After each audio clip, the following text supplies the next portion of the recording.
Here we are. Welcome to the late stream with the Big D. I'm the Big D, and this is your one-stop shop for fan chat with regards to Manchester United. And as ever, you know how this works. If you like this stream, please like, share, and subscribe. And don't forget to click the notification button so that you know when the next Big D stream hits. And as ever, if there's something on your mind, if something is bubbling up inside of you that you need to express, please express it in the chat. The Big D reads all of the chat, and he's always interested in what is on your mind. Anyway, and yeah, if you've got any questions, concerns, or queries, use the chat. The Big D's here. Excuse the Big D, as ever, he's on his alcohol-free. Don't drink, kids.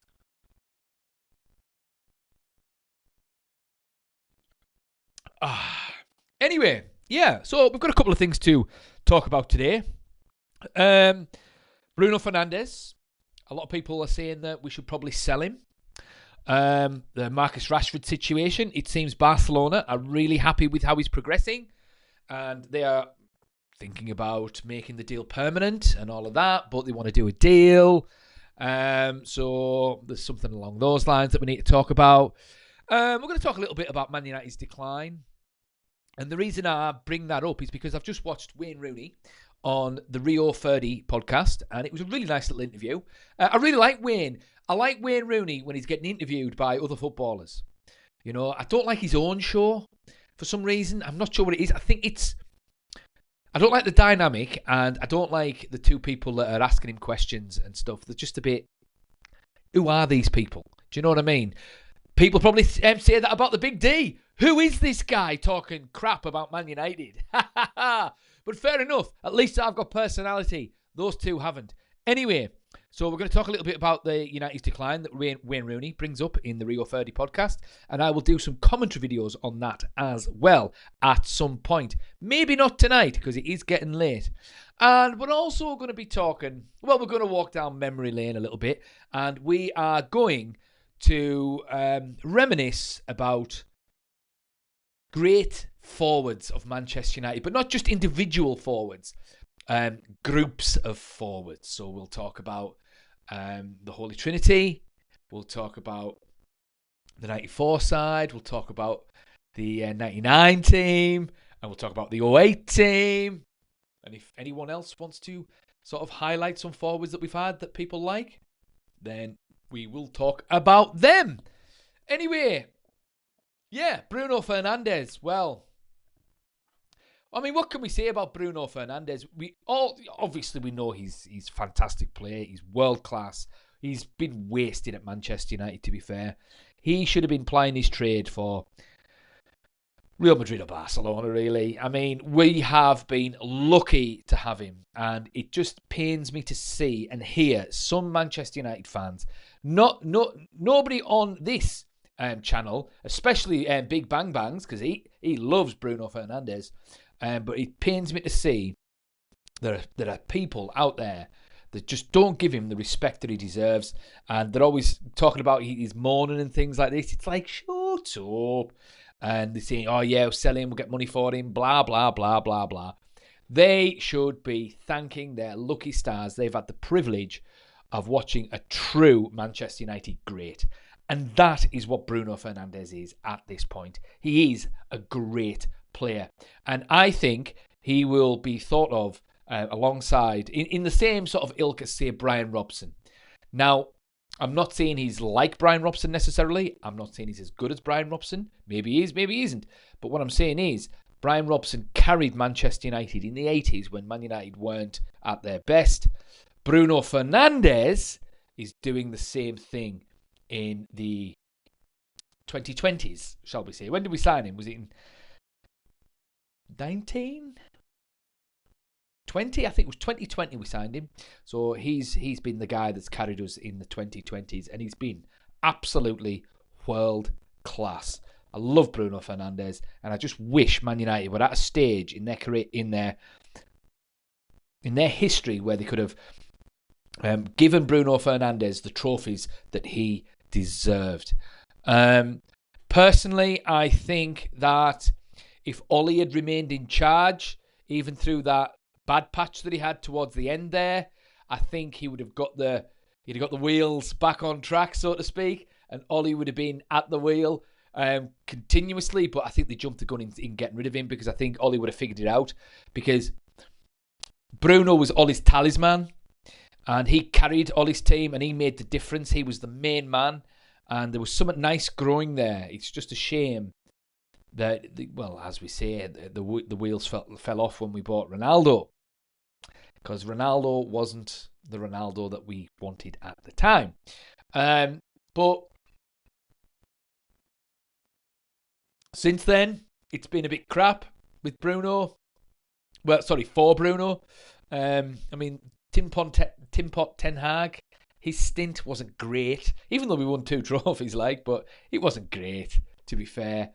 The Ralph Rangnick 6 months was a disaster, and so far Ruben Amorim's been an absolute disaster as well. So I think it just shows you what the kind of guy Bruno Fernandes is, that he stayed because he's had the option to leave, but he clearly loves Manchester United and he clearly wants to do well, and he's never spat the dummy out. You know, people say, oh, he's always spitting the dummy out, right?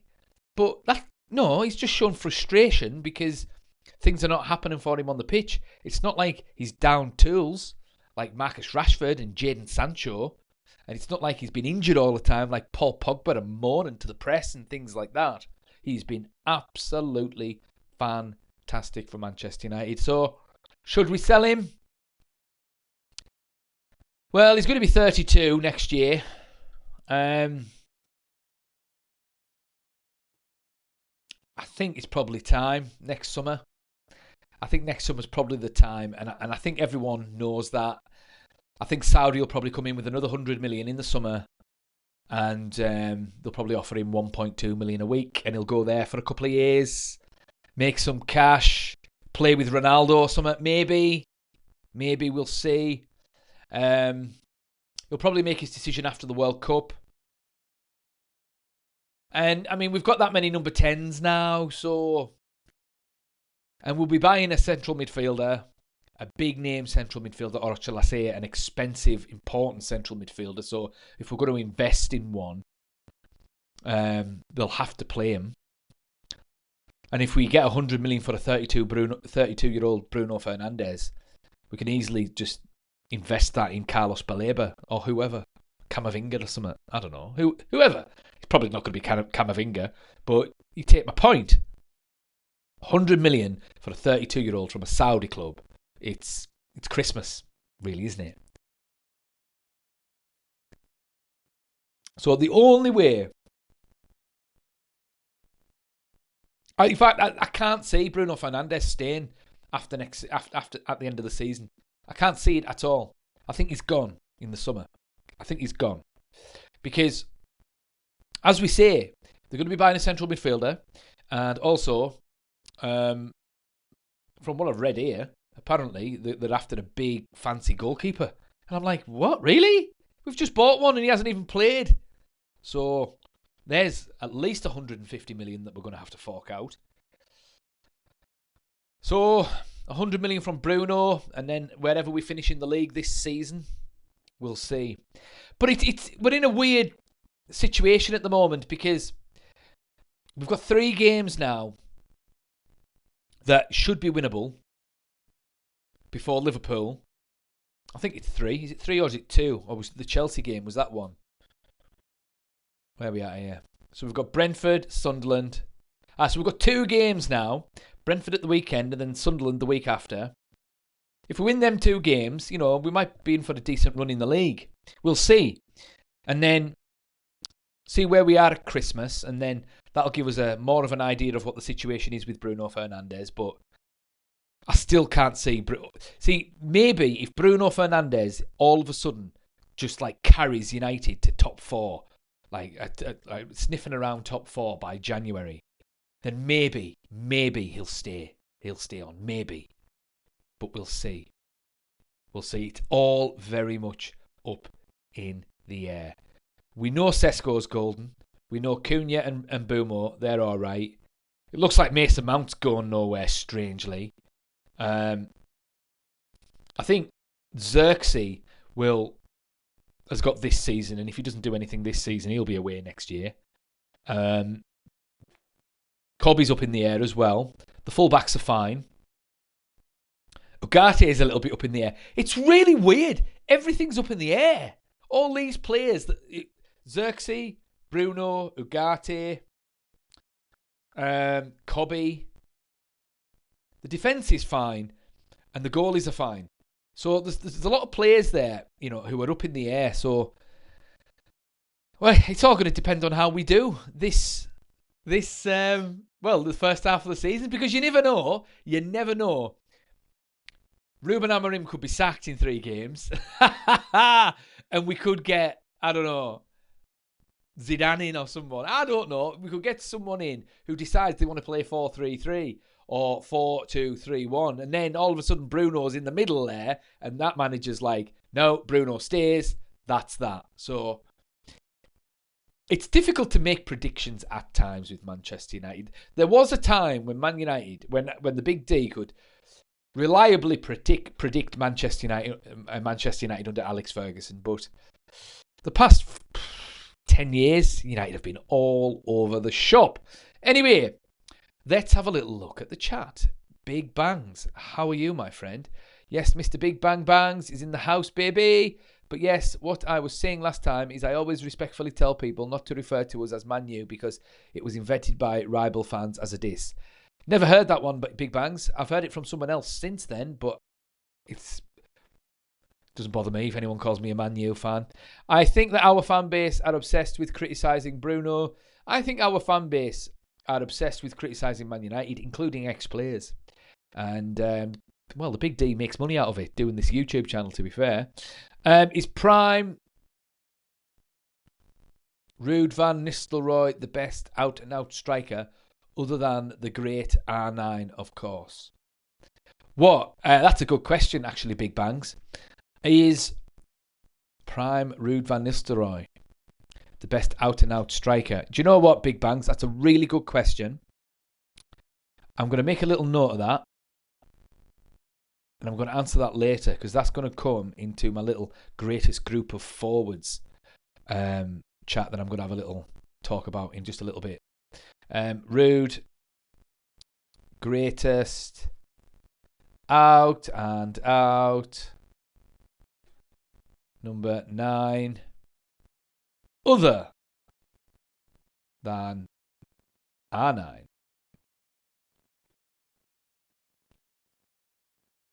And do you know what? You've just given me an idea. For those who are watching this stream, I want you to think about something. Who was the better player? Prime Ronaldinho or prime Brazilian Ronaldo?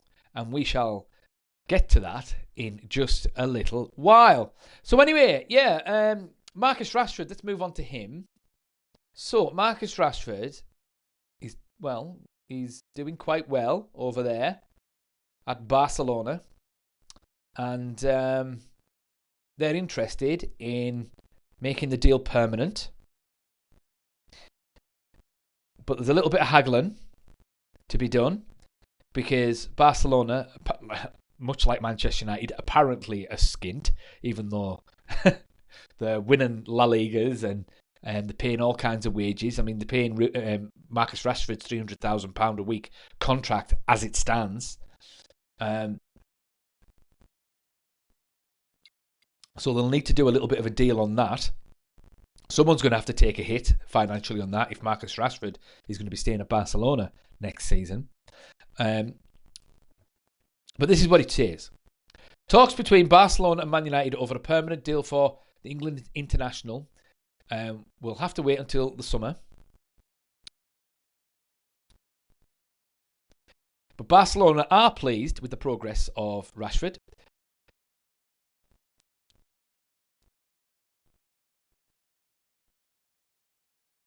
It says here that they are delighted with his progress and are said to be very enthusiastic about how he is settling into the club and the city.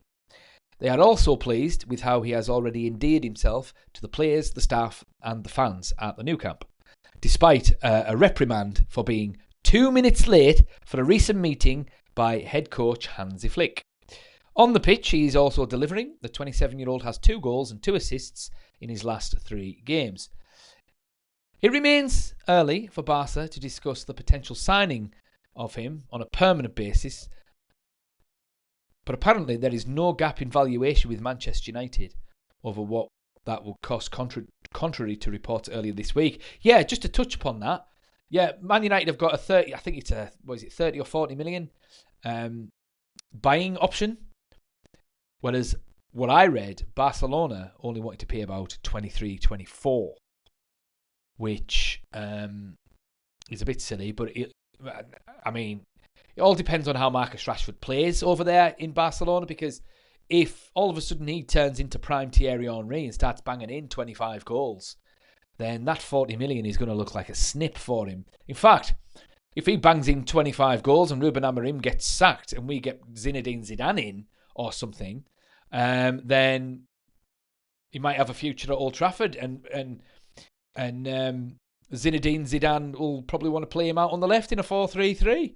So you never know. But that's what it says here. But it says here, the loan agreement contains an option to buy. Ah, right. So the option to buy is £26 million, which is 30 million euros. With his further progress on and off the field and the club's long-term financial parameters still to consider, triggering the option is not something that Barcelona are expected to discuss until the end of the campaign. Now, this is an important thing to sort of bear in mind as well with Barcelona, because Robert Lewandowski has just turned 37. I mean, he's still smashing in the goals, to be fair, and he's shown no signs of letting up. But they are going to need to replace him. And the idea is that Rashford could be seen as a potential long-term number 9 for Barcelona, according to this. And also an issue is Rashford's wages. Because Barcelona are covering his entire wages at the moment, that makes Marcus Rashford one of the highest paid players in Spain. So they're going to have to sort of do some financial wizardry in order to make that deal happen. But they say that. All these clubs say these things, like Jim Ratcliffe was saying, we're going to run out of money by Christmas, blah, blah, blah, blah, blah. Barcelona are like, oh yeah, we have to pull financial levers, we've got registry problems. It's all an effort to use to get leverage in the transfer market to try and bring the price down, because if a club was to be able to bring a price down by say 5% on a potential big money deal, that could be like £1.5-2 million in savings potentially, which could go towards wages, infrastructure, all kinds of different things, So there is that. But he is keen to stay at Barcelona. He seems to be enjoying it over there. So fair enough. Good luck to him. That's what I say. But that is the situation with Marcus Rashford.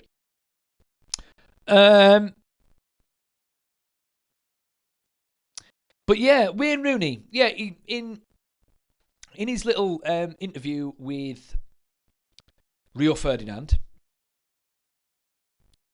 what's that, Big Bangs? R10 or R9, Mr. Prime, Jessica Alba or Prime Megan Fox, mate? I wasn't too fussed about either of them, to be honest, Big Bangs. I'll tell you what I quite like. I quite like that Sydney Sweeney. She's lovely. Really, really, really nice. Right up the Big D street. Absolutely. Like an Amazon van. Anyway. But yeah, Wayne Rooney was talking about United's decline, and he was talking about when he went into Alex Ferguson's office when he was about to sign his big fancy new contract in 2010, I think it was. Something like 9, back end of 09 or something like that. And yeah, it was back end of 09. United had just sold Tevez and Ronaldo. And he went to Alex Ferguson's office and said, look, listen, I'm just about to sign a big fancy new contract, but we've just sold Tevez and Ronaldo, and I'm just concerned. Now, he probably didn't do it as politely and as eloquently as the Big D's explaining it now, but it's words to this effect. And he was just concerned that is Man United going into a period of transition now, or are we going to be able to compete straight away? Because if we're going to be in a period of transition, then you might want to sort of move on and leave and go and sign for someone else or something like that. And obviously Ferguson, kicked him out of his office. He had a big argument and there was a big hoo-ha. But eventually, with Rooney, he signed his new contract and away he went. But Wayne Rooney was talking about those two concerns still haven't been addressed since 2009. So what's that? 15 years? What are we on? 25? 16 years? According to Wayne Rooney, that Manchester United haven't had an elite level of strikers since 2009. Like top draw strikers, like potential elite level, or at the very least elite level. And it just got me thinking, he's probably right. He's probably right. The only elite level forward that we've had since then is probably Bruno Fernandes that I can think of. I mean, Zlatan was past it by the time he came. We've had Falcao. He didn't do anything because he wasn't quite the same player after his cruciate ligament injury. All right, we had Di Maria, but he didn't perform, not consistently. He wasn't here long enough, although he did make an impact. And he was more of a midfielder, really, winger, midfielder. They could maybe put him in there, but he wasn't consistent, and he didn't stay long enough. At one point, we had Greenwood, Rashford, and Martial. I mean, they were good, and they could have been better. They could have been a lot better. I mean, Mason Greenwood could have been world class. Maybe still could. He's doing well in France. I mean, who have we got now? We've got Mbeumo, Cunha, and Sesko. I mean, could Sesko become world class? I don't know. Maybe. I think they're hoping that he will. So he's maybe got a problem. He's maybe got a point. And to be fair to Wayne, I mean, I'm not going to talk too much about this because I'm going to talk a little bit more about this in the videos that I make, in the commentary videos. So watch out for the commentary videos.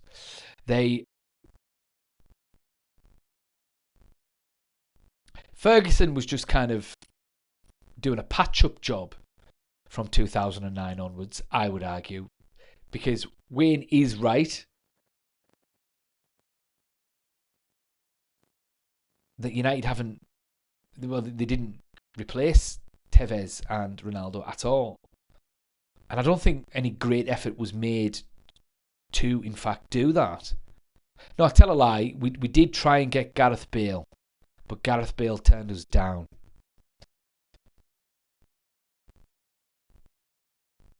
And that was in Moyes' era.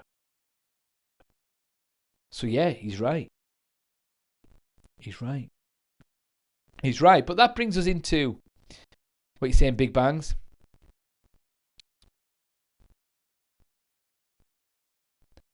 I wouldn't say things like that, Big Bangs, locking people up and all of that. You could get a knock on your door from the from Starmer's police, mate.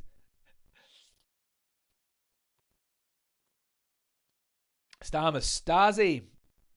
Big Bangs Martial, I think, was a massive disappointment. Yeah, Martial had all the talent in the world. I agree. I agree. He had Ballon d'Or level talent, but he didn't fulfill it. I mean, to be fair, he was always injured. So a bit like Pogba as well, really. Had all the talent in the world, but we're always injured. Could never get a game. Like, you could never sort of, what can I say, get a bit of momentum going, So, but we're going to talk about the greatest group of forwards that Man United have had. So, in my time, we had Cantona and Hughes. And back in the 94 team, it wasn't a big squad, really. But it was Cantona and Hughes. That was a good lineup. And they talk about that 94 team. I think Ferguson was a bit disappointed that like Europe at the time had a 3 foreigner rule, so you couldn't have more than 3 non-domesticated foreigners in your team when you played in Europe, right? So United could never play their full strength side in the between 93 and 95 because in that starting 11, Cantona would be classed as a foreigner, Schmeichel would be classed as a foreigner, Kanchelskis would be classed as a foreigner.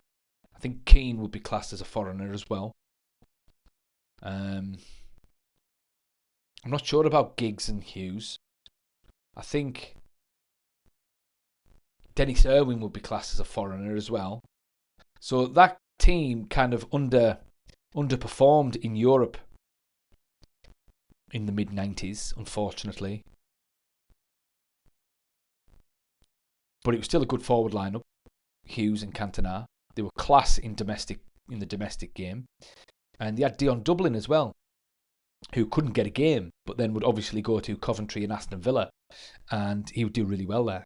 I remember, when he first got his run, I think it was for Aston Villa, and he just started scoring goals. He was an amazing target man, and I've since played with him on Football Manager, in one of those retro databases, and he scored about 60 goals a season.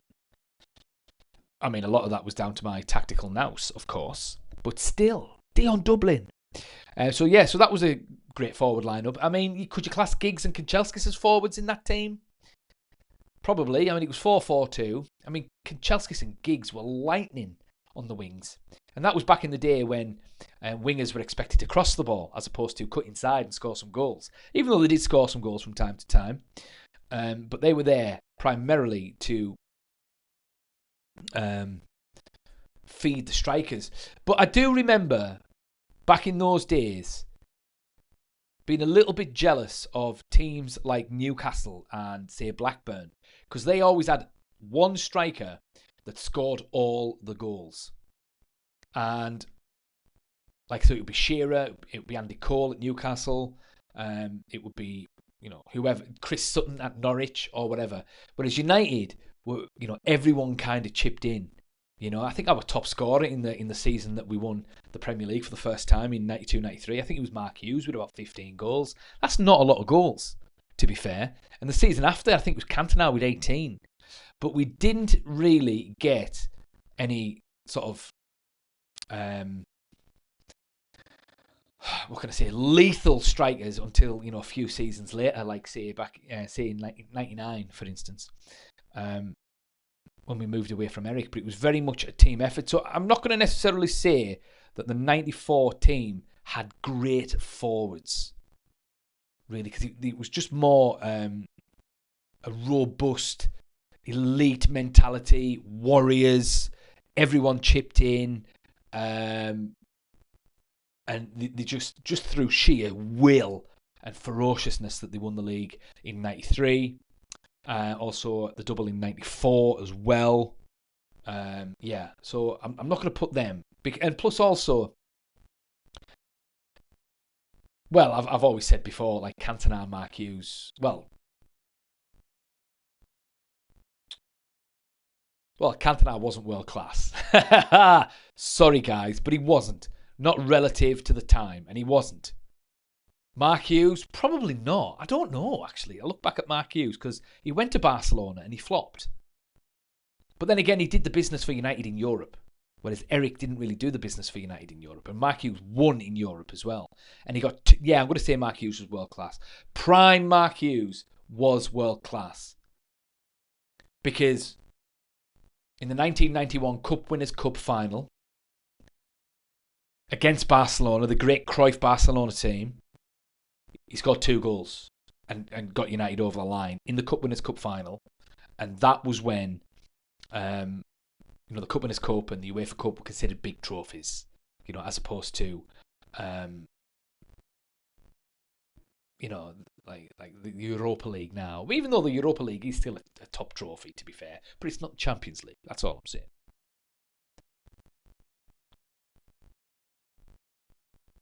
What you saying, Big Bangs? Let's see what you're saying, my friend. Stormtroopers, yes, absolutely. Well, you never know, me. If Arsenal still struggle to score goals, they might stick him up front with the old Starmer. Diego Forlan, yeah, I used to like Diego Forlan. Didn't do anything at United except scored against the Scousers and Chelsea, but that was all right. That helped us win the league. But he was good when he went to Spain. And what do you think of Alan Smith? I'm assuming you're talking about the Alan Smith that played for United and not the Alan Smith that played for the Arsenal. Alan Smith that played for United, I used to really like him. He wasn't the same player after his injury when he done his ankle. But I used to really like him. And the Alan Smith that played for Arsenal was actually a really good player. He was top scorer in the league, so he was class for Arsenal anyway. But let's think about the forwards in 90. We didn't have really any great forwards in 96 either. Again, it was more of a team effort. 97, our top scorer was Ollie. Was Ollie world class? I'm going to say he was a world class substitute. But if we're talking world class, we're going to have to sort of define terms. And what I'm talking about when I say world class, like elite level, where you don't get much better. Right? I mean, if you take all the world-class forwards, there's obviously some better than others. But, like, say, for instance, Christian Vieri was a world-class striker, but he wasn't as good as R9. But he was still world-class, right? So I'm talking about, like, the creme de la creme, the top 5%, right? Solskjaer was not a top 5%. He wasn't. But he was probably the best substitute in the world. 97, Eric wasn't top 5%. Who else did we have? Andy Cole, not at that point, he wasn't top 5%. Although Andy Cole is actually brilliant. And I would say that he did become world class probably around 99. I think that whole team in 99 was world class. So which rolls onto the 99 team? Yes, that we had a world class collection of forwards there. I think Teddy Sheringham was world class at one point. I don't think he was world class at United, but he was still brilliant at United. I would say Sheringham was world class maybe the mid 90s when he was playing up front with Klinsmann and he was doing the business for England with Alan Shearer. Solskjaer, as I've just discussed, world class substitute. And then you've got York and Cole. They were world class that year. I mean, they were scoring big goals in big games, linking up well. And to be fair, with the benefit of hindsight, Dwight York should have won the Ballon d'Or that year. That's how good he was. He got more goals and assists that year. Well, he got so many. He should have won the Ballon d'Or, and he won the treble as well. So big goals, big games against Juventus, away at Juventus. Two goals against Inter Milan as well.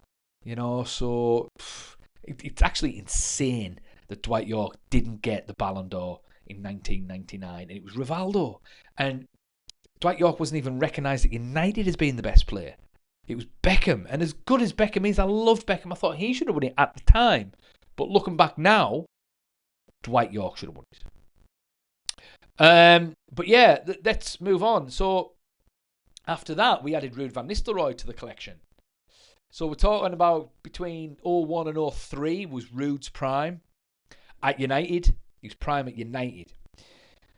Well, we had York, Cole, Solskjaer, Ruud, and Ruud van Nistelrooy. And just to answer your question, Big Bangs, was Ruud the greatest out-and-out number 9 of all time? No. Of his era? Maybe. It's a good question, actually. I'm going to ask my lovely AI assistant, actually, about this. See what she says. Who were the greatest number 9, most prolific number 9 goal scorers in top flight football between 2001 and 2003? Give me the top 10. Let's just have a little look. Was he as good as Andrei Shevchenko? Yeah, I'd say so. Ruud van Nistelrooy, prime Van Nistelrooy. Yeah, I'd say so. Yeah. Was he as good as Raul? Yeah. Was he as good as R9? No. Who was?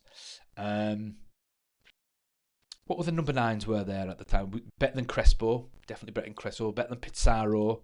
Better than Inzaghi.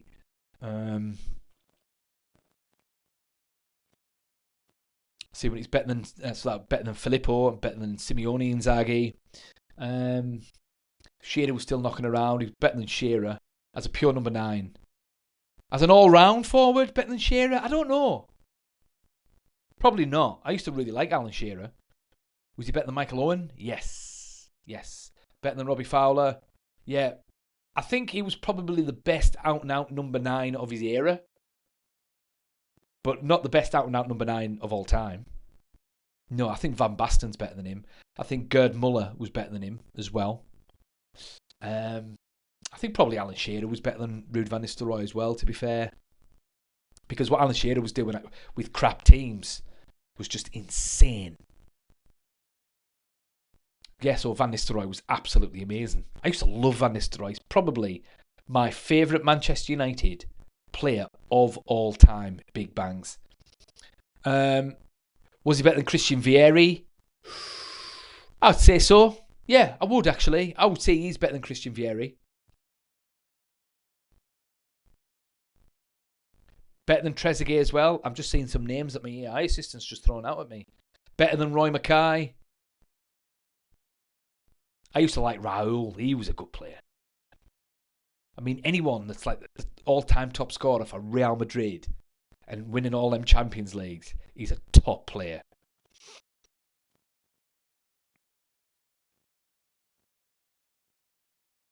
Better than Diego Tristan as well. He was a good player as well. Do you know what I mean? Do you know what? I just had that little thought experiment, just thinking about all these great number 9s from back in the day. Do you know what I mean? I mean, who's the best number 9 in the world now? Erling Haaland. Fair enough, he's class. But then after him, who is it? Robert Lewandowski. He's 37. Isak.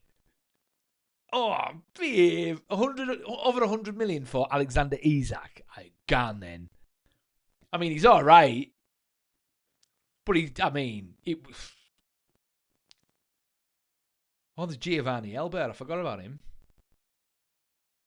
I'll tell you what, she's having a good think.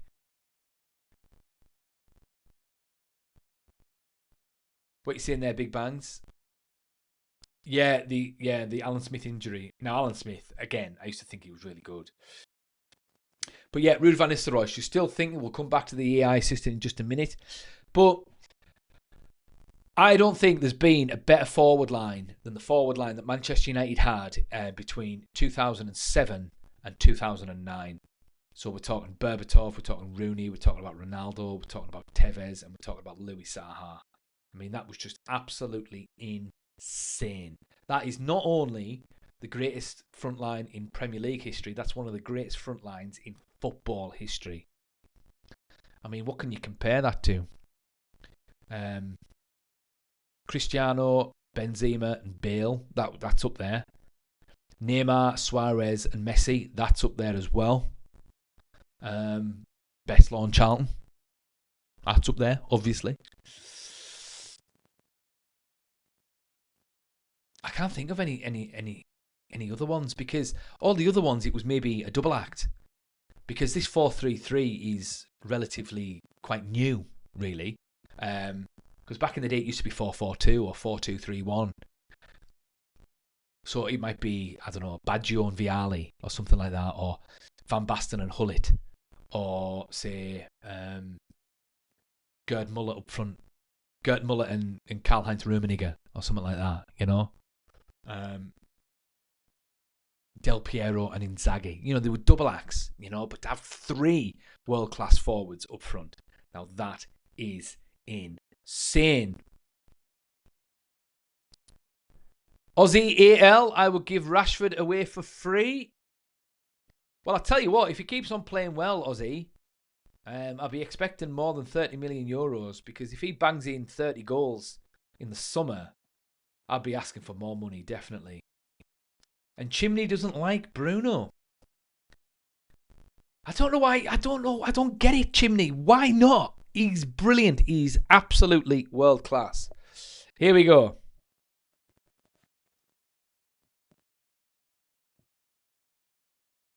Wow, this is interesting.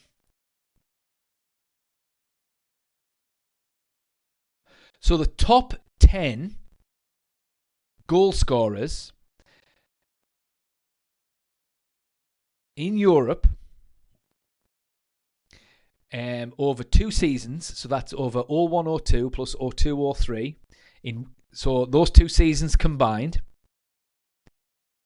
the top 10 goes like this. Now, this is interesting. According to this,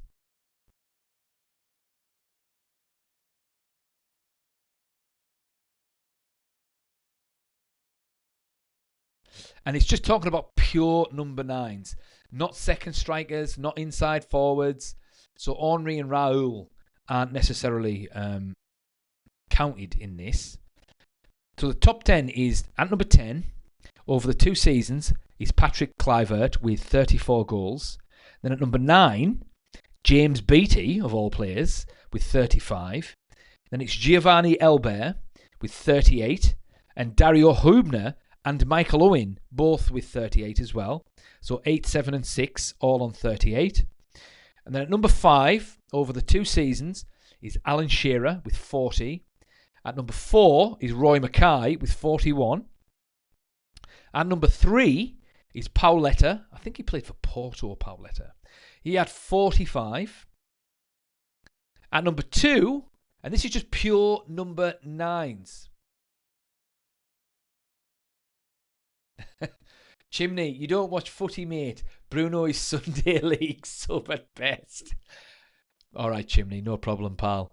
But at number 1, with 48 goals over the 2 seasons, is, in fact, Ruud van Nistelrooy. I just want to know the top 10 highest goal scorers over that same period. So it doesn't matter what position they played. I just want to know the top goal scorers over the 01-02 and the 02-03 seasons. Go. So that's fine. Let's throw Henry and Raul in the mix. I'm surprised that she didn't take up the mantle on that front there. Big Bang's what you're saying. You know, I can't believe Manchester United fans don't talk about the hat-trick that Berbatov scored against the Scousers more often. Yeah, I remember that. I think it's more to do...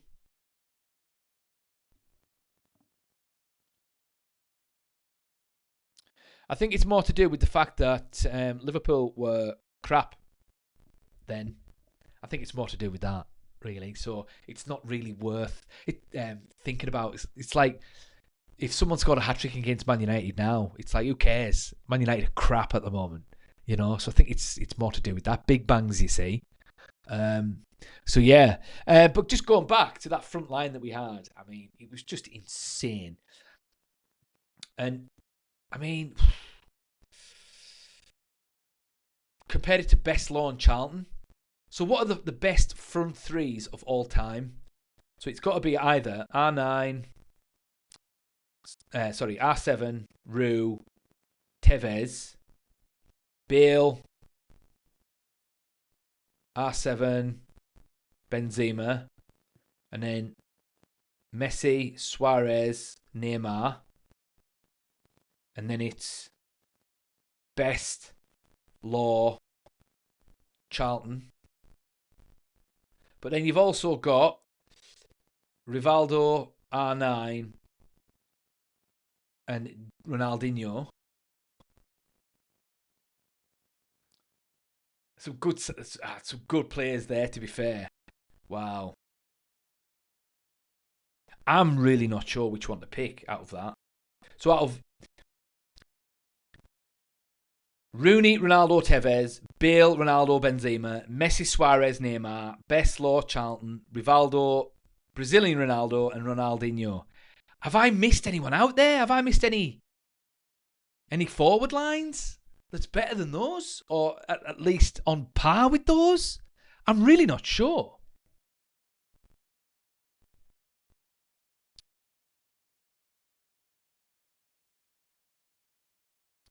Chimney says, we play so much better with Mount in the number 10. Chimney, are you Ruben Amorim in disguise, mate? Because, I can't stand seeing Mason Mount play at number 10. I can't stand it at all. I'd rather see him at number 8 and Bruno at number 10, to be honest. At least Bruno can then have a free roll, just roaming the final third, and he maybe score a goal or two. Big Bang says, will they go on a lot about beating us in recent years when we've been rubbish? Shows what scum they are. Bring them on in a couple of weeks. I don't fear them. 2002 Brazil, come on, shut it down.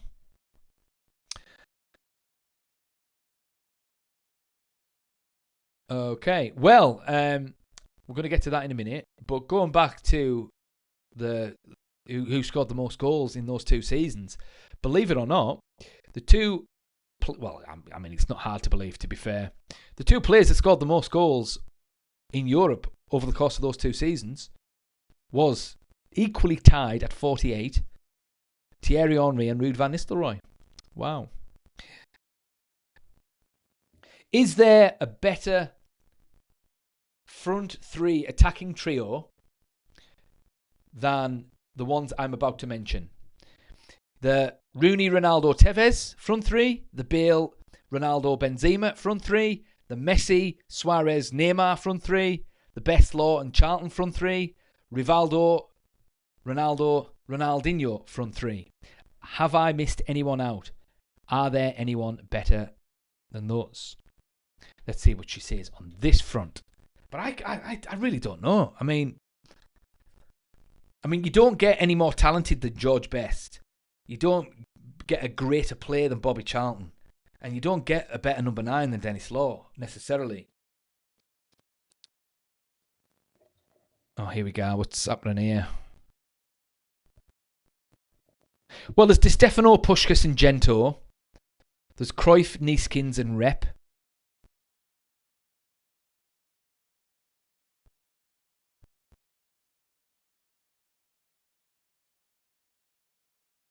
I don't think some of those were front 3s, though. I think, I don't think you can really count those in the same sort of positions that those players played. So we're just going to stick with these. I mean, but then again, you've got Messi, Suarez and Neymar. I mean, that's insane. Out of the players that I mentioned, who scored the most goals of the 3? But who won the most? That's the thing you've got to try and remember. I mean, Bale, Ronaldo, and Benzema won the most Champions Leagues. Messi, Suarez, and Neymar only won 1. Ronaldo, Rooney, and Tevez only won 1. Best Law and Charlton only won 1. Rivaldo, R9, and Ronaldinho won 1 World Cup. So you've kind of got to give it to Bale, Ronaldo, and Benzema, to be fair. I'm not a biased Man United fan. I tell the brutally honest truth.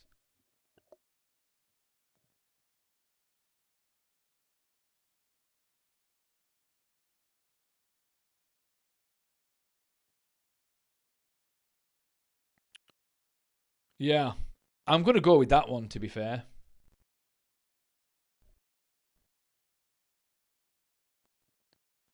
Trio total goals, please.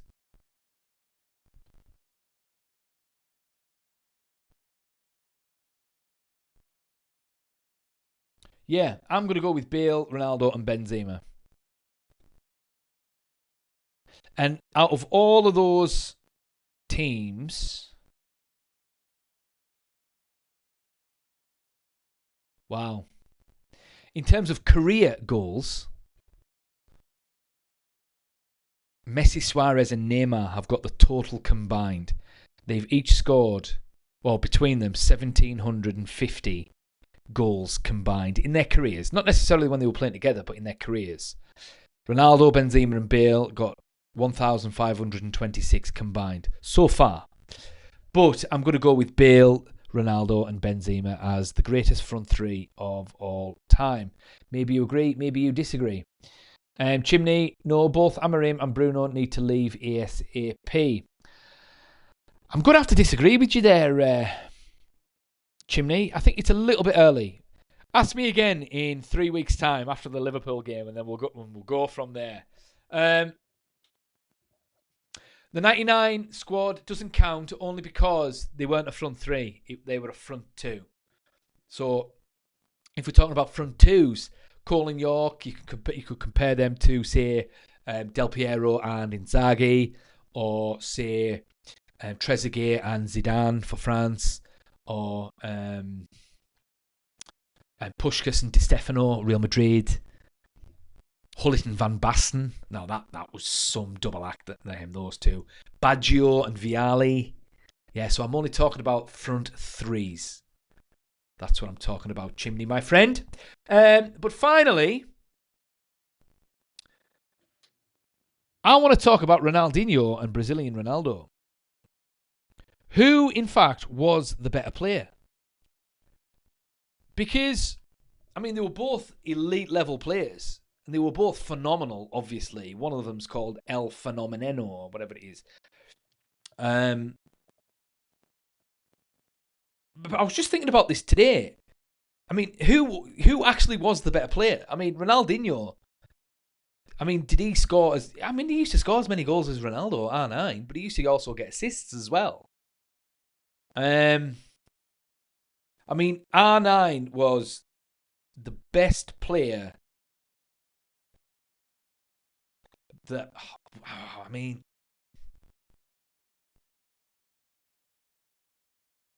He was the best young player anyone had seen since Pelé, probably.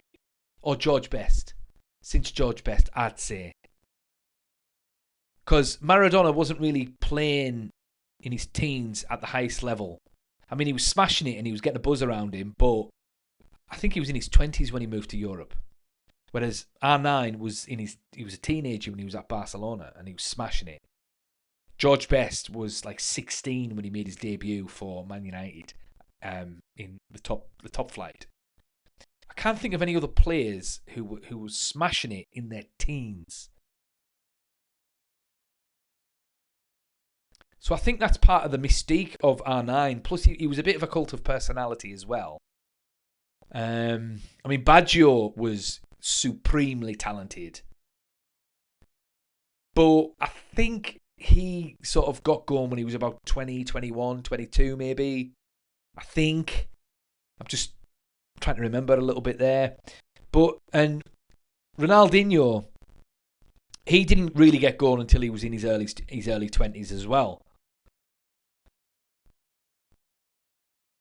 But it begs the question. Who scored the most goals? That's a good question. Give me a combined goals and assists in their career between Ronaldo, R9, and Ronaldinho, the two Brazilians. Now, in terms of what they won, I mean, Ronaldo won 2 World Cups, but you can only really count one of them because he didn't play a minute in 1994. But he was the main man in 02, and he was the main man, and he scored all the goals, and he won them that tournament. Fair enough. So that cemented his legacy. Now, Ronaldinho was also a part of that team, and he was a big part of that team, but he wasn't the main man. Fair enough, but he still won it. But Ronaldinho did win the Champions League in 2006 as the main man. And he won 2 major European honours. 2 major league titles with Barcelona. Now, R9 won a league with Ronaldo as well. With Real Madrid as well, I think. But let's just have a little look at this. Right. Ronaldo Nazario got 545 combined goals and assists.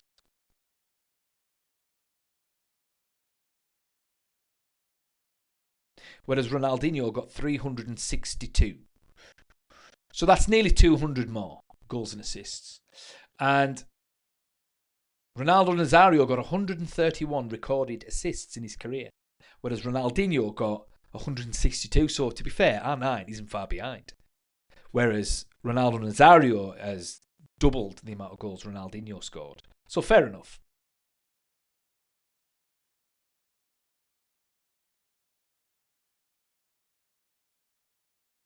So let's the Big D is going to make a decision. The Big D is going to say that R9 was better than Ronaldinho. What you saying, Big Bangs? What about giving prime golden generation Portugal I mentioned young CR7, Figo on the wings. In midfield, Deco or Rui Costa up front, Pedro or Nuno Gomez. Yeah, they were good big bangs, but come on, they weren't as good as those at all. Come on now. Let's get real. Big bangs, what else are you saying? I think that Ronaldinho is the greatest freestyler of all time and is the greatest number 9 of all time.